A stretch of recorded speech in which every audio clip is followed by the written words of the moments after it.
Sega.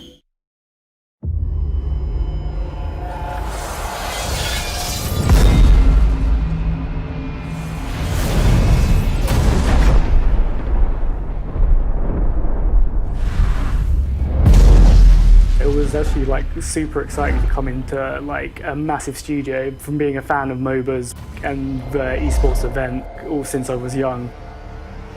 I've loved that kind of atmosphere and coming into the ESL event and it being so professional and so like intense. It was really, really awesome, and yeah, I had so much fun. Arena being a 10v10 game, I assume there'll be a lot of players there, had a lot of other Total War community members, other Total War YouTubers, 2 studios there set apart with both teams, and got to be the captain of one of the teams, Team Germanicus. The best event I've ever been to for Clave Assembly, very professionally done. ESL, hosting the event was superbly presented to everyone. The stream went really, really well. With the team, we split ourselves up. We were kind of in a semicircle in the studio, and so we had 5 on each side, and sort of dedicated 2 kind of sub-commanders from my team, Agony Duck and Paulus, and I'd kind of give them my overall strategy, which was quite basic, to win. Let's see if they can make up for it. Here we go again. We're going to stick with Lionheart and play Agony Duck. We're going to try and follow them, so they're going to be the blue team for Team Germanicus. Let's see if they can get revenge. Well, the main idea was to sort of probe and possibly push if we found out that they had a tops 2 guys there, and then just react. So what's going on here at the top? Baron has got his legionaries and what his principes. You need to put them into attack testudo, so they're not going to take much damage from range attack.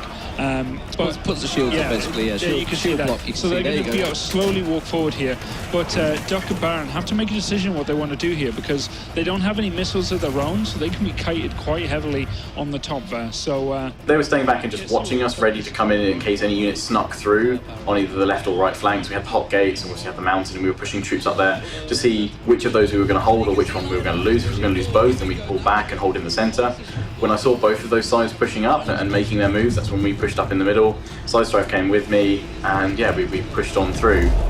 They must have a lot of troops held back here, Leonidas. I think they've gone full on defensive.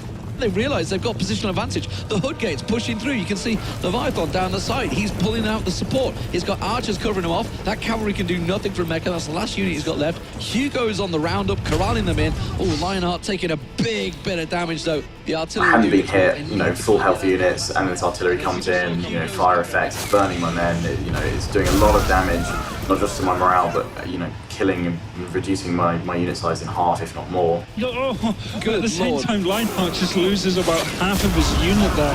That was his command. I was caught standing still when I really needed to keep moving, and it's just one of those moments where I'm waiting for everyone else to kind of push in from the flanks, and I was holding in the middle.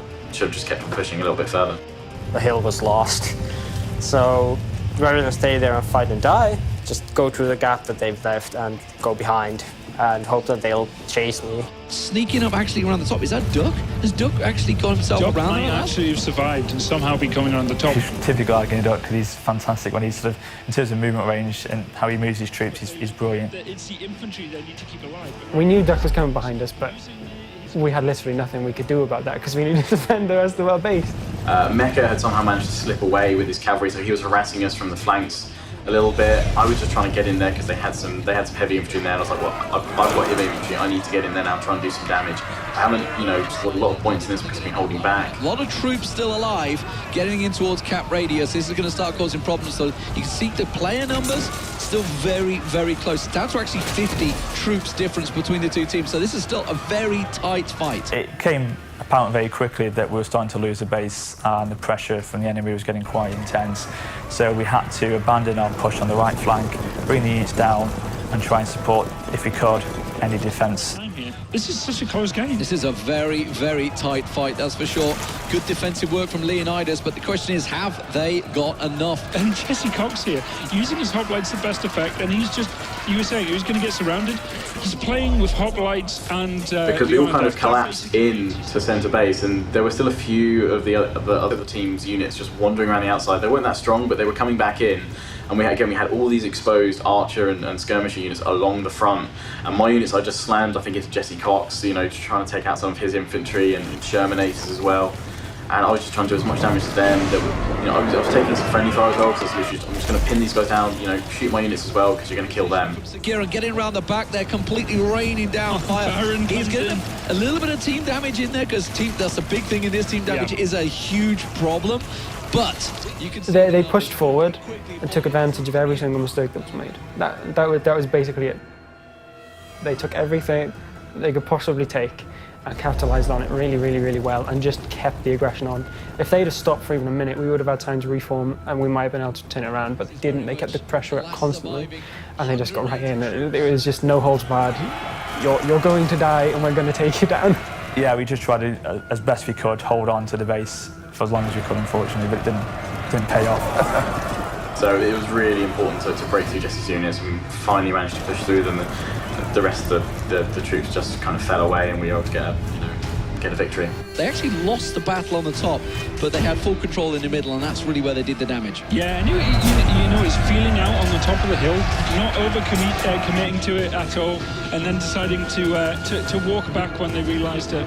Oh, actually, Doc deciding, okay, we're going to lose at the top of the hill here. Let's go. I'm just going to rush through. I'm just going to leave the guys behind. They're dead. There's nothing we can do about that. I'm going to rush around the back of the base again and see what I can do.